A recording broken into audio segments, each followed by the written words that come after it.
Alright, nice episode. Everybody got quite a lot of camera time, even the three minor characters, which is pretty surprising. Everyone's story arc moved forward quite a lot. There was a lot of discussions between everybody with everybody, trying to figure out where things stand. Sure, we lose a minor character, but the heat's definitely getting turned up with these people. No one is really hiding in this game, even though they're all people that still don't have votes, and that's pretty surprising because given how much camera times everyone has, you would figure that they would all have votes now, but nah, Kaz, Tasha, and Trish still don't have votes. Pretty interesting.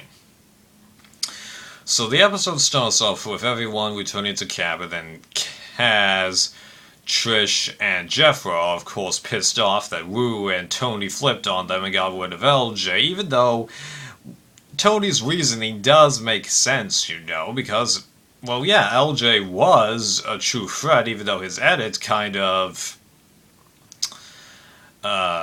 made it so we didn't really think of him as much of a threat as like Tony said, but based on what he, Morgan, and surprisingly Jeremiah have all said in their exit interviews, really the editing appears to be somewhat stereotyping everyone that was on that beauty tribe, to be honest.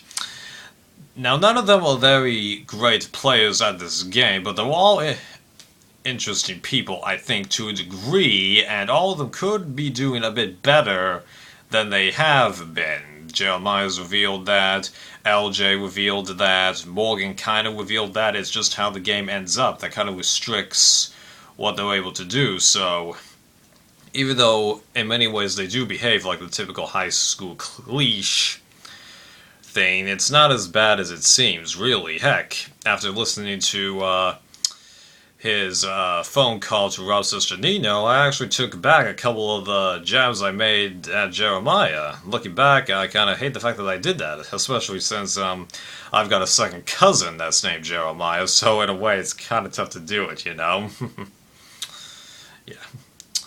But getting back to everyone at camp, it's pretty shocking that Kaz and Trish are suddenly just willing to jump right back to Tony. That's pretty amazing that Tony is able to do this because he's done all kinds of stuff to alienate pretty much everyone he socialized with because, well, in order here, he votes off Cliff, blindsides Woohoo, is able to make Wu ignore what has happened in the past after Lindsay quit, tries to make that alliance with Sarah at the beginning, but ends up blindsiding her, blindsides LJ, even though, kind of like in One Duo and Big Brother 11, they actually had quite an interesting bond together, and Chewie would have been honest with each other, but of course, game dynamics.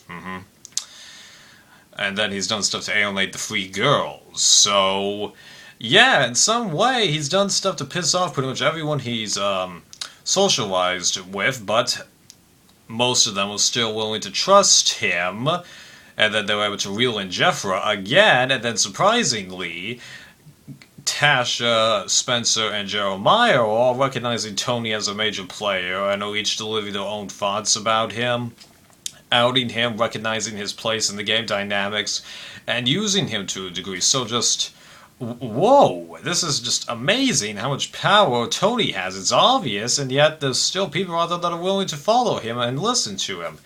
So yeah, Russell, if you're watching this, take a few notes, okay? Because Tony's in the spot that you could have been at had you just played it better. Sheesh, dude. I know that there's a few people out there who are going to compare the two, but they're actually pretty different, honestly, because Russell's like, I'm here to win this game, F you all. Tony is kind of like that, but he's just doing it better than Russell is, honestly. But also, I don't think Tony is necessarily above not making friends, but I think he would have been willing to go down that road had dynamics of the season been different, because, well, as I mentioned, if there's 6 people, it's easier to interact with everyone in the tribe and manipulate them. Had it been a 9 versus 9 season, I think he would have laid back a good amount. That's not to say that he wouldn't try and do stuff, he would, but... Yeah, pretty amazing that all that stuff happened. 5 minutes and I haven't even got into the reward challenge. And that's another interesting thing about this episode was that the challenges didn't really take up that much camera time for this episode because the immunity challenge happened 20 minutes into the episode. It was only like 4 minutes, and there was like a near 10-minute period between the end of that challenge and when they went to tribal. So, ooh, there really was a lot to mention, huh? So the reward challenge, I wasn't picky who won because I knew that given how the teams were divided, it would be very interesting to see how everyone talked, no matter who won or who lost. Yeah. So then on that reward challenge, it makes sense that the three people would try and sway Jeffra over, and I honestly couldn't decide which side I wanted to see her triumph on because both sides have major players that I'm really liking their strategy with. The Apollo Alliance has Kaz, Tony, and Trish, whereas the Outnumbered Alliance had Tasha and Spencer on it, but both alliances had people that I don't want to see win this game, Jeremiah and Wu. And Jeffra really is in the same spot as Jeremiah and Wu is, for reasons I think I've stated enough. But they seem like they have a good chance of bringing her over, given one that note, even though she's going like, oh, this is a sign. It's coincidence, come on. But also, yeah, they voted off her closest ally, who she had really attached herself to, so... It does seem like that there's a chance to it, and part of me thought that would be interesting, part of me also kind of hoped it wouldn't happen, because I'm still somewhat disappointed that a new alliance hasn't formed up yet, but what has been produced has been very interesting, so I gotta admit, if a new alliance doesn't come up, I don't think I'm gonna be super annoyed at that, but hey, we'll see. There's still a good amount of episodes, because since this episode ended on day 20, hold up. Day 28, so we have a day 31 episode, day 34, day 37, and then the finale. At least that's what I think. It could be that they just combine and make an ultra-long finale, whatever. Okay, so what was I? Oh, yeah, so the reward challenge is over. Then we get that bit where Wu falls out of the tree, whatever. I got the feeling that actually nothing would happen to Wu in the previous episode. Why? I have no idea why. I was just like, whatever.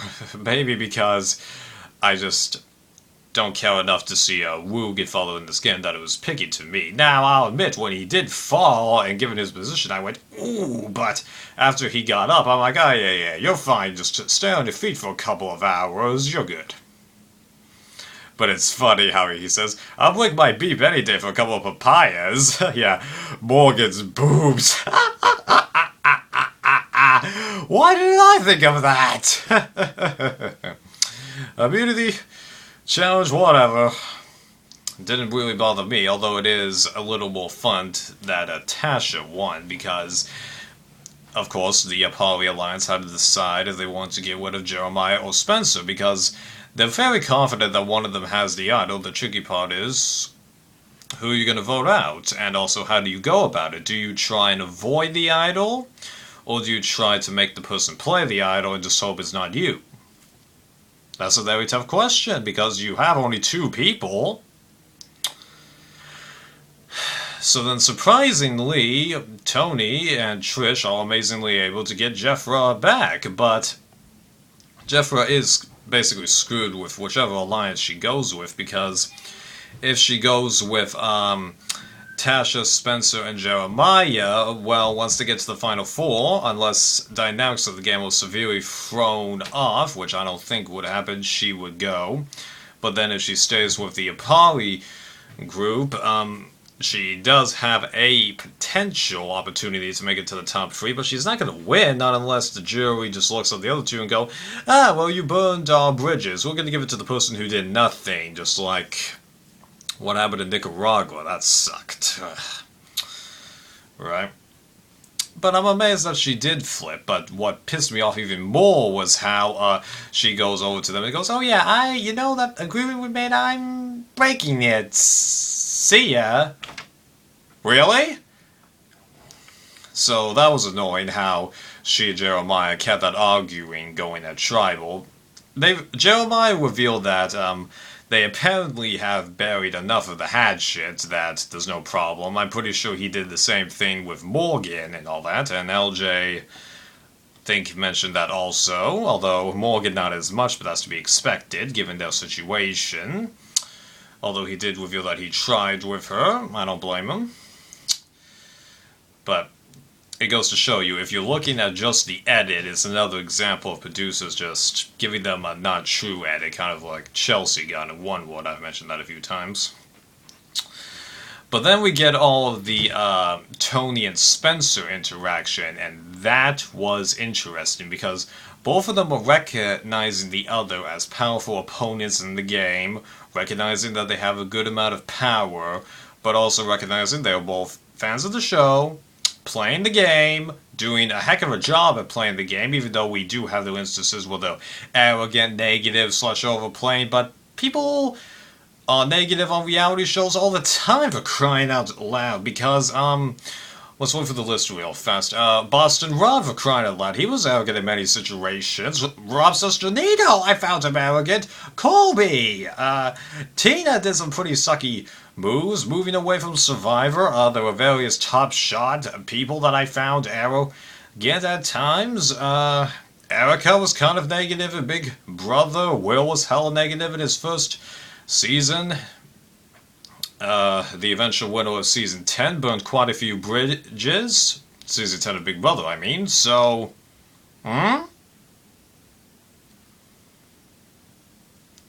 You just kind of gotta live with it, even though it is kind of disappointing seeing people that you like or enjoy watching do stuff like that. Yeah. And then we've got that whole situation with the... oh yeah, I forgot the Tony fighting the Super Idol. Silly me. Well, I thought there was a possibility, given how long they were showing him, that, he could find it, although he found it by pure chance, because, I gotta be honest, out of the vast majority of the post-HVV idols that I've seen people find without clues, this one looked like it would be the easiest to overlook, because people have a good sense of spots that hidden immunity idols could be in, okay? But this one had so many identical spots close to it and such that this one could easily be overlooked, yeah.